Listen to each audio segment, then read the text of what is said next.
Stories are the things we find out about ourselves. My name is Osadmebi, and every week I will tell you a short story written by a Nigerian writer or author. That's the long and short of it. So without much ado, this week's story is by Teniola Soyebo, and it's titled Invincible. I was scrambling, a right mess.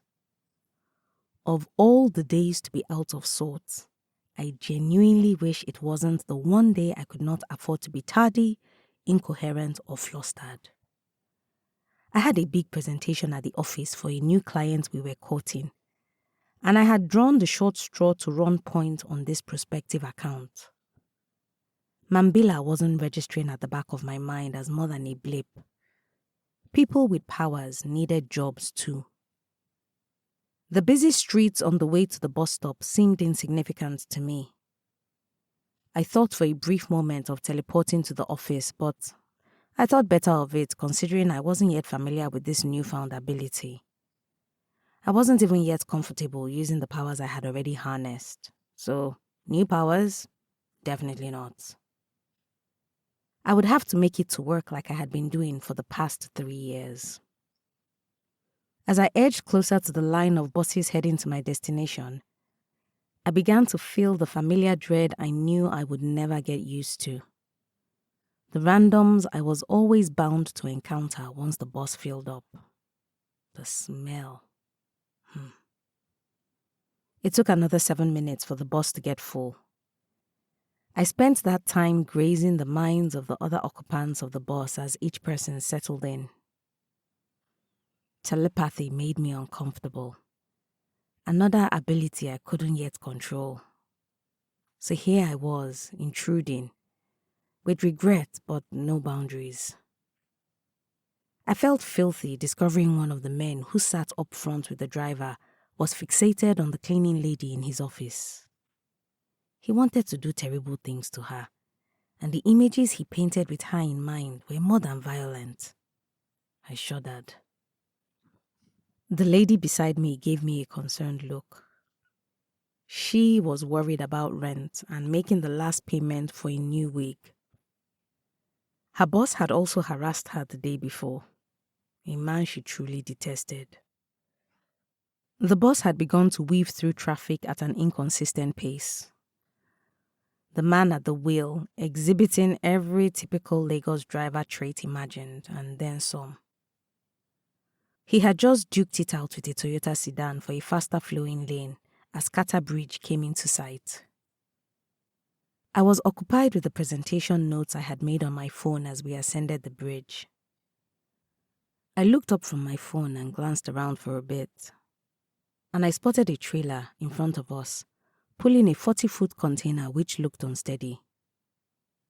I returned my gaze to my phone and kept scrolling through my notes. Our lane kept flowing faster than the others, but eventually it began to stall as traffic built up. I looked up briefly just as our boss was pulling level with the trailer, and then I tried to turn my attention back to my notes, but I could not. I felt drawn to look back at the trailer and the container mounted on it. The more I studied it, the more uneasy I felt. There were no corner castings, let alone twist locks securing the container. Neither was there any makeshift contraption to keep the container in place.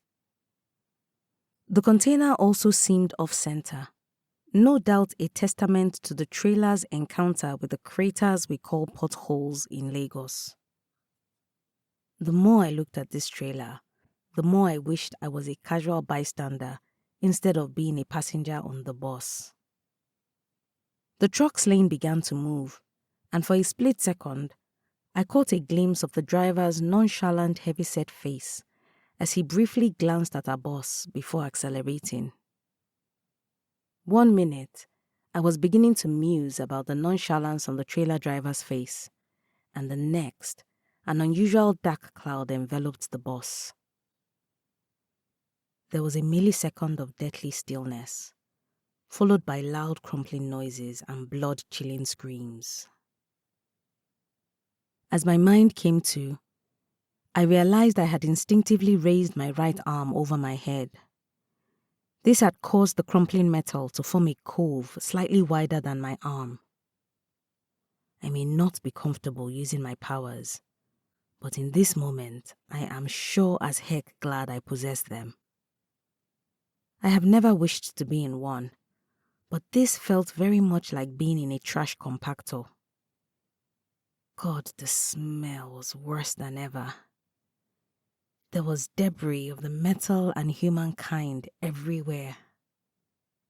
Worse still, the steady creaking noise indicated that the ram of this compression chamber we were trapped in could be activated at any minute and we would be flattened.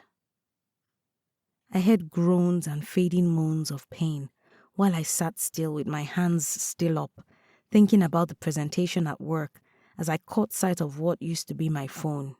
Shit. I stayed still for what seemed like several lifetimes, waiting for the life in me to fade, but nothing happened. Then I heard moaning by my side.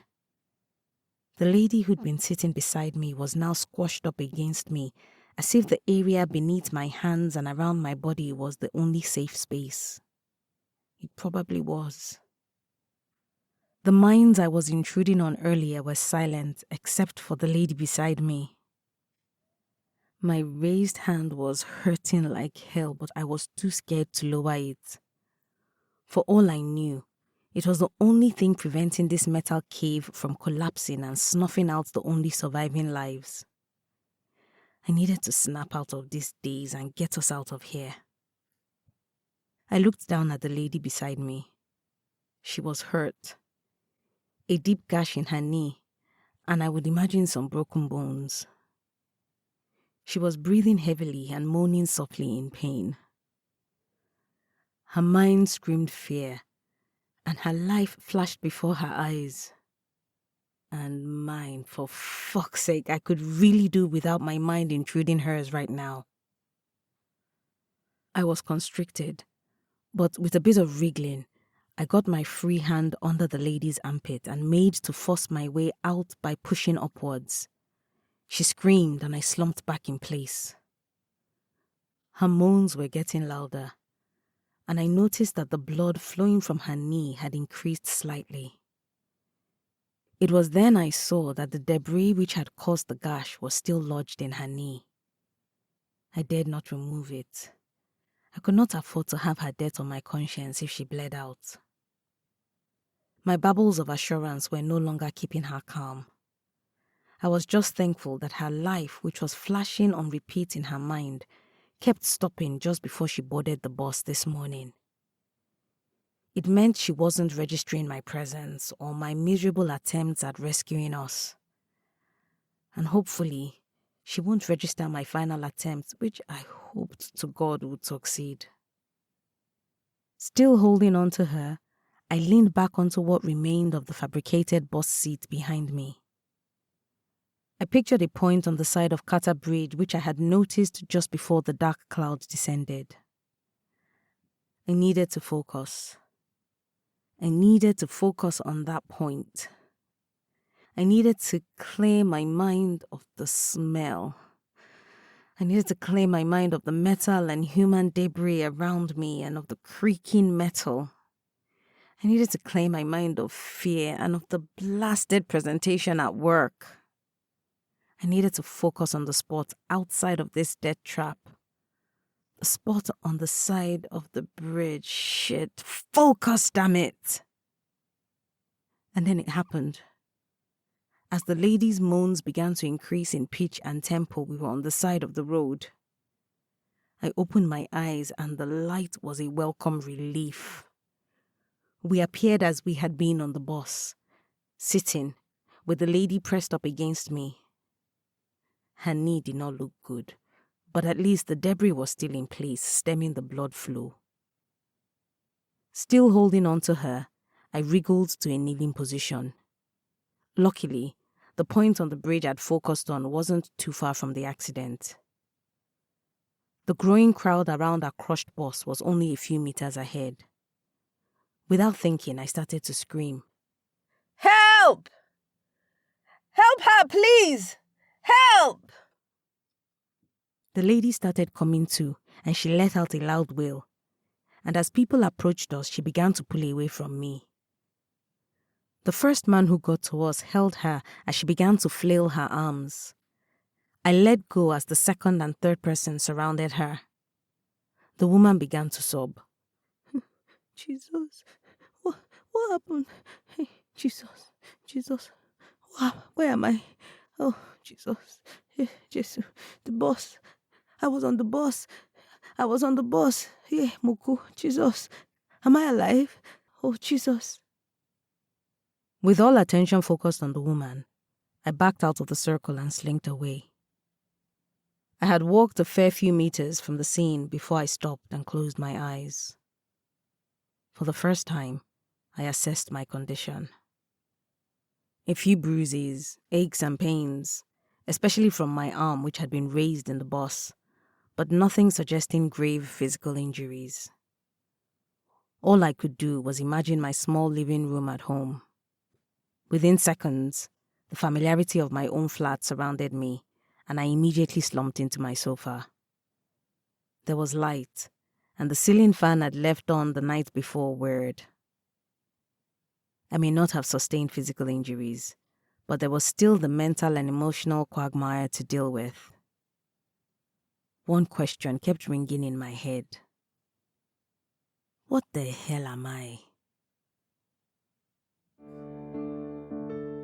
Teniola Soyebo is a 38-year-old aspiring writer from Ikeneremo, Ogun State.